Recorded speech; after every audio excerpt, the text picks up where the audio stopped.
Hey, it's finally here. In this edition of the Monthly Macro, we look at the latest GDP figures, inflation figures, and jobs data out of the US. I take a deep dive into trade tensions and how they're reshaping not only global flows, but also how they could or should be shaping your portfolio. In Q1 of 2025, the US economy contracted 0.3% annualized, the first decline since 2022, and below the market forecast of a positive 0.3% gain. Core CPI held at 1.8% year-on-year in April, while headline inflation ticked up to 0.2%. The biggest story came from March's trade figures as goods imports jumped 30.8% year-on-year, while exports only managed a 6.8% gain. This pushed US goods trade deficit to a staggering $162 billion. This got me thinking, could Trump have a point when he claims China is taking advantage of the US?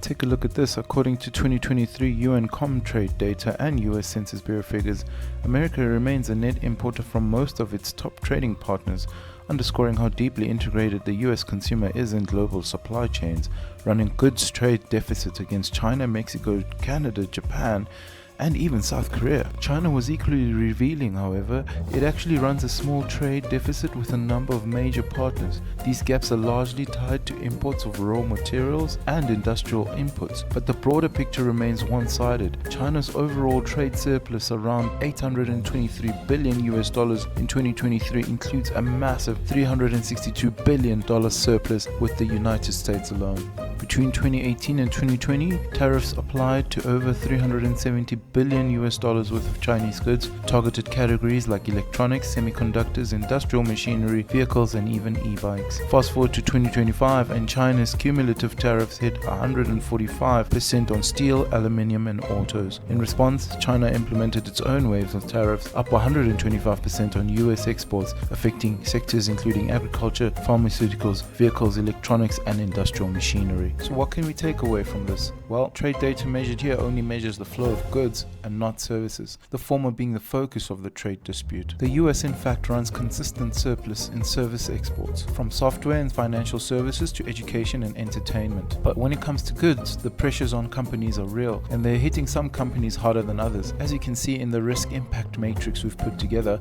firms like Boeing, Tesla, Intel, and Ford sit in the high risk, high impact quadrant, meaning they face significant exposure to China trade tensions, even if performance has held up so far. Now, this doesn't mean that these companies should be sold right away, but it does raise a question about resilience and valuation in the increasingly fragmented trade environment. It's something we'll continue to watch closely, especially as it filters into longer-term portfolio positioning.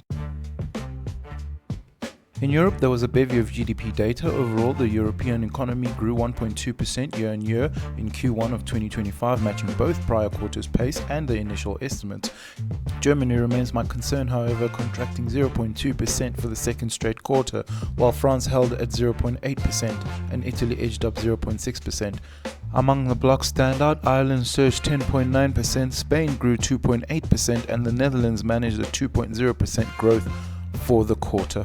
Looking at other data points and in keeping with the trade theme, the euro area posted a record trade surplus of 36.9 billion euros, the highest since the data began being tracked in 1999, versus a long-term average of 57 million euros.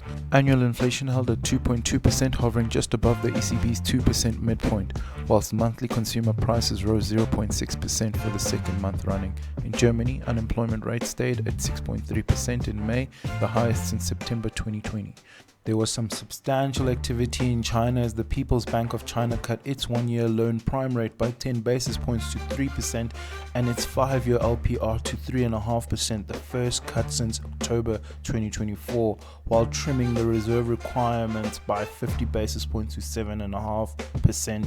In April, China's trade surplus jumped to $96.2 billion, driven by an 8.1% rise in exports and a 0.2% drop in imports, while its surplus against the US narrowed to $20.5 billion following lower exports to the US. Japan's economy shrank 0.2% quarter-on-quarter in Q1 of 2025, its first contraction in a year, falling short of expectations and reversing a 0.6% growth in Q4. The drag came mainly from net trade, which shaved 0.8 percentage points off of GDP, as exports fell 0.6%, hit by weak global demand in view of tariff pressures. Meanwhile, Bank of Japan kept its key short-term rate steady at 0.5%, its highest since 2008, as Tokyo navigates trade negotiations with Washington. South Africa grew just 0.1% in Q1 of 2025, with agriculture as the standout performer. Unemployment rose to 32.9%, with youth joblessness spiking to 62.4%. Inflation edged up slightly to 2.8% in April, whilst core inflation eased to 3%, its lowest since mid-2021. May also saw the SARB cut interest rates by 25 basis points to 7.25%. Looking at the portfolio, we believe falling global inflation supports the case for reducing exposure to inflation-linked bonds, as mentioned in last month's monthly macro. Locally, South Africa's April inflation print and the SARB's revised forecast of 3.2%, alongside lower growth expectations at 1.2%, align with these global disinflationary trends. That said, nominal bond allocation now appears to be slightly underweight in the overall portfolio, and I wouldn't be surprised if we increase that exposure in the coming month. Despite the drag from global trade tensions, some key themes still resonate with me. I remain constructive on AI and fintech, especially decentralized finance. Defensive names like Lockheed Martin continue to appeal in this uncertain environment, given their resilience and strategic importance. PDD holdings, however, look increasingly fragile under the current conditions. Meanwhile, companies like Toyota and Nomura stand out for their fiscal discipline and long-term positioning, offering a measure of stability in these volatile times. Looking at the nominal curve, we've seen persistent weakness in the belly, where the investor demand has thinned and the yield spike has become increasingly pronounced over the past 6 weeks. Interestingly, we've also seen compression at the long end of the curve, which suggests that some of the market participants are beginning to extend duration. I agree with this positioning. Lower growth and softer inflation typically supports longer duration tilt, especially in a global environment that encourages carry-seeking behavior. We're seeing a similar move in the inflation linkers belly area, but as I expressed in last month's monthly macro, I believe this is more of a function of a longer duration benchmark, which makes it hard for institutional investors to stay within duration limits that are typically determined by mandates. That being said, I believe the environment is one which one should be as underweight as possible in inflation linkers, as there are seemingly very few drivers of inflation, both on a local and a global front. Here's a quick look ahead at the key economic data releases for the rest of the month. Those days should now be visible on your screen. I hope you enjoyed this edition of Monthly Macro. Remember, nothing here is financial advice. Always speak to your advisor before making investment decisions. Investing is a long-term gain. Stay curious, stay patient, and I'll see you next time. My name is Mobile Kumalo. This was your Monthly Macro.